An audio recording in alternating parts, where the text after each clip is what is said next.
নবী যখন সবচাইতে মহান, তাহলে নবীর আগমনের দিনটা কি ছোট হবে? হ্যাঁ, কোরআনে পাকের মধ্যে 114টা সূরা আছে। এক একটা সূরার এক এক নাম। একটা সূরা আছে সূরা কদর। সূরা কদর আল্লাহ রাব্বুল আলামিন আহকামুল হাকিমিন নাজিল করেছেন। তার মধ্যে কি কি খবর দিয়েছেন? আমি কোরআনকে অবতীর্ণ করেছি সম্মানিত রাত। আপনি কি জানেন এই সম্মানিত রাতটি কি? এই কদরের সম্মানের রাতটি 1000 রাত্রির থেকেও আরো উত্তম। সমস্ত শান্তির বার্তা নিয়ে জিবরিল এবং ফেরেশতারা এই রাত্রিতে অবতীর্ণ হয়। তাহলে এই কদরের রাত্রি, যেটাকে আমরা কদরের রাত্রি বলি, লাইলাতুল কদর বলি, কদরের রাত্রি বলি, এটা কত রাত্রির থেকে বড় মর্যাদাশীল? 1000 রাত্রির থেকে বেশি। 1000 রাত্রির যখন আমরা হিসাব করি 83 বছরের মতো হয়। এই জন্য আমার নবীও বড়, নবীর উম্মতও বড়। এমন একটি রাত অন্য কারো নবীর উম্মতে পায় নাই। আমরা যেমন নবী বড়, আমরা মুবারক বড় রাতও পেয়েছি। তাহলে এই রাতটা যদি বড় হয়, এই রাত্রে যত পাপী তাপী আছে আল্লাহর দরবারে গুনাহ মাফ চাওয়ার জন্য যাবে, আল্লাহ সবার গুনাহ মাফ করে দেবে। আর আমার নবী পাক সাল্লাল্লাহু তাআলা ওয়াসাল্লামকে যদি না মানে, শবে কদরের কোনো অ্যাকশন হবে না। শবে কদরের দ্বারা 1000 রাত্রি ইবাদত থেকে বেশি হয়। নবী পাক সাল্লাল্লাহু আলাইহি ওয়াসাল্লামের আগমন আসছে, শবে কদর হইতো না নবী যদি না আসতো। তাফসীর রুহুল মাআনি এই আয়াতের তাফসীর লিখতেছে যে ঈদের 2 রাত বড় রাত, হজের রাত বড় রাত, আরাফাতের রাত বড় রাত, এমনি আরো বড় বড় রাত আছে, মর্যাদাশীল রাত, আল্লাহ গুনাহ মাফ করে। শবে কদর বড় রাত, কিন্তু যত রাত আছে সমস্ত রাত থেকে যত সম্মানের সময় আছে, সমস্ত সম্মান থেকে আমার নবী যেদিন তশরিফ আনছেন শুভে সাদেকের সময়, ওই সময়টার দাম সবচাইতে বেশি বলে। তাহলে এখন এটা কি সুপারলেটিভ ডিগ্রি হবে না এমনি হবে মিলাদুন নবী? ঈদে আজম কি হবে?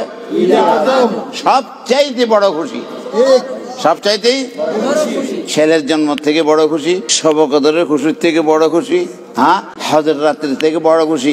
নবী যদি না আসতো তাহলে তো এগুলো হইতো না। হয়তো কাজে নবীর খুশি উদযাপন করাটা হলো সবচাইতে বড়, সবচাইতে নবী সবচাইতে বড়। আল্লাহ হলেন স্রষ্টা, মহান, বড়।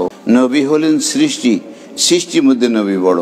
নবীর মতো কেউ নাই, আর আল্লাহর মতো কেউ হইতে পারেই না। আল্লাহর সঙ্গে শরীক করা যায় না, আর নবীর সঙ্গে শরীক করা যায় না। নবীর মতো কি কেউ হইতে পারে না?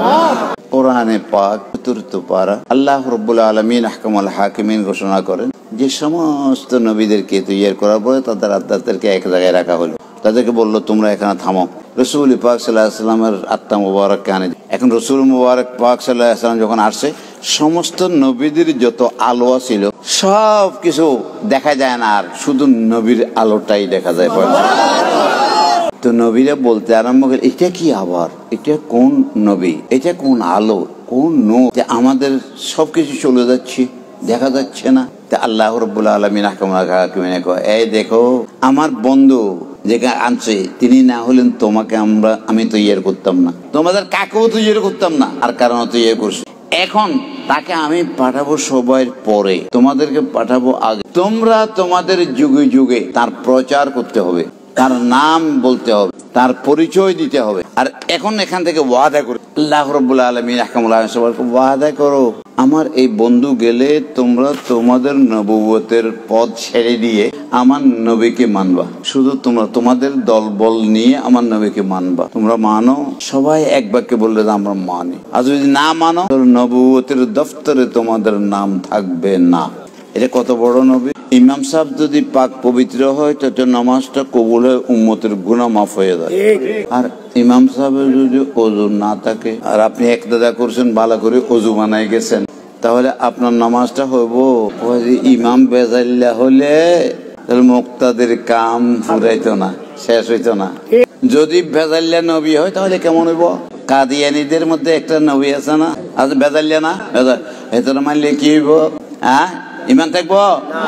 ইমান থাকবো নি?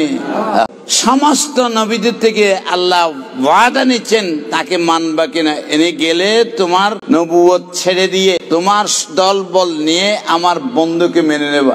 আমরা সবাই স্বীকৃতি দিলাম, আমরা সবাই মানবো। এমন কোন নবী যায় নাই যিনি নাকি আমার নবীর প্রশংসা করে নাই এবং তার কথা প্রচার করে নাই, প্রকাশ করে নাই। এবং সবচাইতে যিনি নাকি প্রথম নবী হযরত আদম আলাইহিস সালাম, তার কথা যদি আমরা বলতে যাই তাহলে তিনি বেহেশত থেকে বেরিয়ে গেছেন। আল্লাহর হিকমত। আমনে কবেন ঈদে আজম, এতে কবেন না না আজম না আমাদের মতোই। আল্লাহ কি করলা এখানে ধরো কইলাম না যাচ্ছি না যাইতে মানে করছিলাম না। আল্লাহ এতে কইছি তোমার নাম কই, কত আর নাম করলি, আর নাম না করলে তোর তোর দুগা দিব কেমনে? আমার কথা বড় নাকি আমার নাম বড়? তোর অর্ডার দিছি, এখানে যাইস না। আল্লাহ জালেমে যাবি, অত্যাচারী হয়ে যাবি, কইছি শুনোস নাই? আল্লাহ ভুল করিয়ে ভুল আর মা বইতো বাইরে, শতান সহ বাইরে যাবে। কেন বাইরে এলো? আল্লাহর কথা অমান্য করে নাই, ভুলে গেছিল। শতানের আল্লাহর নাম কর কারণে, আল্লাহর নাম করে কসম করছে না। আল্লাহর নামে কি মিথ্যা কথা কইতে পারে? আমাদের দেশে এমন মানুষ এখনো আছে আল্লাহর নাম কেউ মিথ্যা কথা কইতে মানি গেলা। আমি এরকম হুজুর দেখছি, আবার এই হুজুরের কথা কথা আল্লাহর নাম কালাম কয়নি, কসম করেন শপথ করে আর কেউ নবী আমাদের মতো। যত কিছু হোক না কেন নবী সবচাইতে বড়। আমার ঈমান, আমার বিশ্বাস নবী সবচাইতে বড়। আর আল্লাহ নবীকে বড় করে পাঠাইছে, ঠিক না? ঠিক। নবী ছাড়া কোনো উপায় নেই, নবী ছাড়া গুনাহ বন্ধ হইতো না। নবীর পক্ষে আমার থাকতে হবে। কার পক্ষে থাকতে হবে?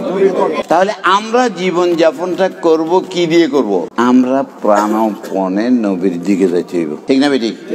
সাহাবায়ে কেরামে যুদ্ধ করছেন, নবী তখন ছিলেন, যুদ্ধ কেন করলেন? সে করে যুদ্ধ করে নাই, আর উপরে আঘাত করে নাই সাহাবায়ে কেরাম। নবীর নিষেধ। নবী পাক সাল্লাল্লাহু আলাইহি ওয়াসাল্লামের 29টা যুদ্ধ প্রতিরোধক ছিল নবীকে আক্রমণ করতে। কতদূর আক্রমণ করছে? ছোট্ট তখনই মানে মার ফেলতে চাইছে ইহুদিরা। তারা জানে তাদের কিতাবের মধ্যে 555 হিজরিতে কিতাবের নাম ওয়াফাউল ওয়াফা। দুইটা মানুষ পাগি টাগি আছে, যুবাকাবা আছে, সুন্দর দাঁড়িয়ে আছে, খুব সুন্দর চেহারার মানুষ। নবীর এখানে খালি দরুদ পড়ে আল্লাহ ইলাহা ইল্লাল্লাহ। মানুষ কয়েছে বাবার বাবা আমরা তো একটা বড় মদিনা শরীফের মধ্যে বড় হুজুর পাই গেছি গা। বিদেশ থেকে আছে, এখন আছে হুজুরের পাশে। হুজুর আমার এখানে দাওয়াত, দাওয়াত খাই না। ওই দাওয়াত খেতেন না, আমি আমরা খানা কোন না খেতাম না, আমরা কেউ খানা খাই না। আরে শ্বাসায় শ্বাস করছে, আরেকজনে তৈরি করছে, তারপরে এনে তুই খাওয়া রে, যেটাতে খাওয়া মানুষের মাধ্যমে খায় না। দুনিয়া সব লাগা আছে খানার মধ্যে। এইভাবে থাকতে কি কাম করছে জানেন? এই খ্রিস্টান ইহুদিরা তারা চিন্তা করে দেখছে মুসলমানের শক্তি কোথায়। ক্রুসের যুদ্ধ চলতেছে, ধর্মীয় যুদ্ধ, খ্রিস্টান মুসলমানে। এখানে মুসলমানের সঙ্গে এদের কাছে যন্ত্র আছে, এদের কাছে গুলিগোলা আছে, মুসলমান কাছে সেটাও নাই। কিন্তু এরা নারায়ে তাকবীর, ইয়া আল্লাহু আকবার, নারায়ে রিসালাত, ইয়া রাসূলুল্লাহ বলে ওদের সব শেষ, ফিনিশ হয়ে গেল, ঠিক না? বেটি কিতাব কোন কিতাব জানেন? এখন এরা কয় এদের শক্তি অস্ত্রের মধ্যে নয়, এদের শক্তি বুদ্ধিমত্তার মধ্যে নয়, এদের শক্তি কোনো কিছুর মধ্যে নয়, বেশি দলের মধ্যেও নয়। এদের শক্তি হলো মুহাম্মদুর রাসূলুল্লাহ, ঠিক না বেটি? আমাদের শক্তি কোথায়? আমার নবী আছে, সব আছে। রাসূল পাক সাল্লাল্লাহু আলাইহি ওয়াসাল্লামকে সাহাবায়ে কিরাম কি বলতো? যা করার আছে আপনি। এটা একটা তলোয়ার না, তলোয়ারের একটা পিঠ থেকে দোতা মোটা, আর একটা ধার একটা আছে না, একটা আছে মোটা। তো কোপ দিতে হলে ধার দিয়ে দিতে হবে, ওষুধ দিয়ে দিলে কাটবো, কাটতো না। তাহলে নবী পাক সাল্লাল্লাহু আলাইহি ওয়াসাল্লাম বলছেন ধার, সারা দুনিয়া হলো তার বাকিটা। আমার নবী পাক সাল্লাল্লাহু আলাইহি ওয়াসাল্লাম মোল। এখন এরা খ্রিস্টানরা কয় দুজন মানুষের তৈরি করে শিক্ষা দিয়ে ফাটাই মদিনা শরীফ নবীরে সেখান থেকে বাইকে নিয়ে যাওয়া, মুসলমানের শক্তি জাগা। এরা এখানে রাত্রে মাটি কাটে, বেগুন ঘুমাই গেলে মাটি কাটে নবীকে নিয়ে যাওয়ার জন্য। দিনে সারাদিন তসবিহ পড়ে, লা ইলাহা ইল্লাল্লাহ লা ইলাহা ইল্লাল্লাহ। সাদ্দাম সালাহুদ্দিন আইয়ুবী যখন নাকি একদম কাছে গেছে গা, নবী স্বপ্নে দেখায় নবী জিন্দা না মরা? নবী মরা হয়, শহীদেরও তো জিন্দা, আর আমরাও জিন্দা, আর বেগুন জিন্দা। জিন্দগি একটু বেশ কম আছে আর কি। হ্যাঁ, সালাম সেই আমার এই তুই এখানে বসিয়ে আসস, আমাকে নিয়ে যা, এখন দেখোস না? এই প্রথম দিন খেয়াল করো নাই, দ্বিতীয় দিন আবার দেখাইছে, তৃতীয় দিন আবার একটু থাঁতি দিয়ে দেখাইছে।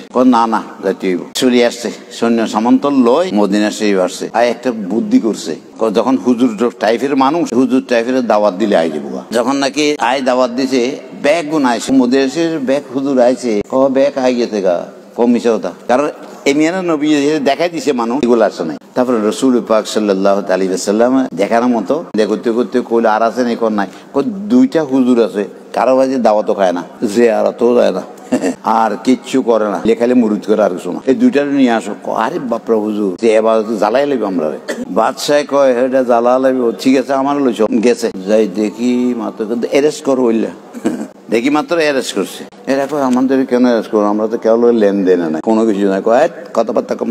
তারপরে তার ভিতরে গর্ত, তক্তা দিয়ে তার উপরে কার্পেট বিছাইছে, কার্পেট তুলছে, তক্তা তুলছে, আদি গর্ত। এই গর্তই যাইতে যাইতে রসুল পাক সাল্লাল্লাহু কদম মুবারক দেখা যায়।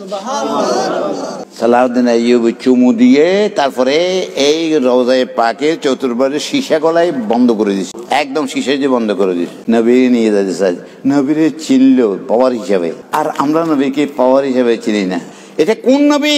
এটা নবী, এমন নবী যার সঙ্গে তুমি লাগলে তুমি স্বর্ণ হয়ে যাবে গা, তুমি হীরা মণি মুক্তা হয়ে যাবে গা, তোমার আয়ু বাড়ি যাবো গা, তোমার কোনো প্রবলেম আর সমস্যা থাকতো না। যদি নবীরে খুশি করতে পারো, আল্লাহ কইছে তোর ব্যাগে দিয়ে লেবো। আরশে কুরসি লৌহ কলমের মানাক বানাই দিব। বরফিস সাহেবের বানায় নাই, খাজা গরিব বানায় নাই। আসো আমরা নবীর গোলাম হয়ে আমরা একটা কীর্তি রাখি যাই দুনিয়ার বাড়িতে, শান্তির কীর্তি। এটা হলো ডাক দিল, সম্বোধন করলো, এই ইনসান, এই মানুষেরা। ইনসান তো মায়া এবং মহাব্বত থেকে উঁচুটা আছে। আল্লাহ কয় এই আমার মায়ার বস্তু, এই আমার মায়ার নরনারীরা। আল্লাহ কয় মায়ার, আল্লাহর মায়ার হলে আমরা কি পথভ্রষ্ট হইতে পারি? পথভ্রষ্ট না হওয়ার জন্য, আমাদের উপর রহমত আসবার জন্য, আমরা উন্নত হওয়ার জন্য আল্লাহ রাব্বুল আলামিন নবীকে পাঠাচ্ছেন। আল্লাহ রসুলকে পাঠাচ্ছেন আমাদের উপরে দয়া করার জন্য, আমাদেরকে দয়া দেওয়ার জন্য, আমাদেরকে সবকিছু দেওয়ার জন্য। তাহলে নবী আছে কি নাই? এখন আছে কি নাই? হ্যাঁ, আরে বাপরে, নবী কইম দেব, নবী তো কবে গেছে। কোরআনে পাকে কি বলছে? কোরআনে পাকে বলছে যে সিদ্দিকিন সুহাদাদের সঙ্গে সালেহিনদের যে তোমাদের হাসর হবে। কোরআনে পাকে গেছে তোমাদের বন্ধু। তাহলে মরে গেছে কেমনে? এরা তো সব আছে। নবী পাক সাল্লাল্লাহু আলাইহি ওয়াসাল্লাম এখন তো তার খাঁটি উম্মত যখন দুনিয়ার বাড়িতে যায়, তার জানাজাতে শরীক হয়। সুবহানাল্লাহ। আমার নবী পাক সাল্লাল্লাহু আলাইহি ওয়াসাল্লাম, নবীকে চিনো। হ্যাঁ, নবীকে যদি চিনো তাহলে কামিয়াব হয়ে যাবে। ওই খ্রিস্টানরা চিনছে, নবীকে উঠাই নেবার জন্য চেষ্টা করেছে, আল্লাহ নবীকে নিতে দেবে না। আর কতগুলো এখান থেকে মাজারটাকেও ফালা দিতে চায়, কিন্তু আল্লাহ দেবে না, এটা সম্ভবপর না। তিনি রহমাতুল লিল আলামিন। আজকে যারা সুন্নি আন্দোলন করতে, তারা নবীর সঙ্গে লাগবার জন্য চলছে সামনে। এই কাফেলাতে শরীক হয়ে গেলে আপনারা কামিয়াব হয়ে যাবেন। আল্লাহ কয় এ আমার প্রিয় বস্তু। মানুষের কত হাত দাম দেয়, সবকিছু তৈরি করেছেন মানুষের শান্তির জন্য, ঠিক না?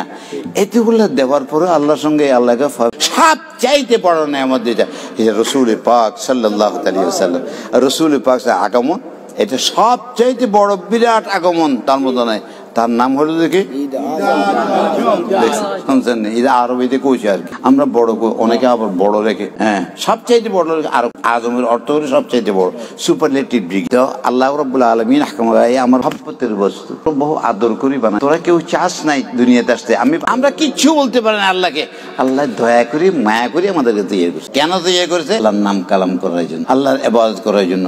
তুই কেমনে ইবাদত করবো আমরা? তো আল্লাহ নিজের বন্ধুরা আমাদেরকে দিয়ে দিছে। যুগে যুগে নবীরা আসছে, সে জমানার মধ্যে আমাদের নবীকে দিয়ে দিই। আগেকার যুগের নবীদেরকেও আমার নবী চালাইছেন। আমার নবী পাক সাল্লাল্লাহু আলাইহি ওয়াসাল্লাম থেকে সৃষ্টি জগতের মধ্যে বড় আর কিছু নাই।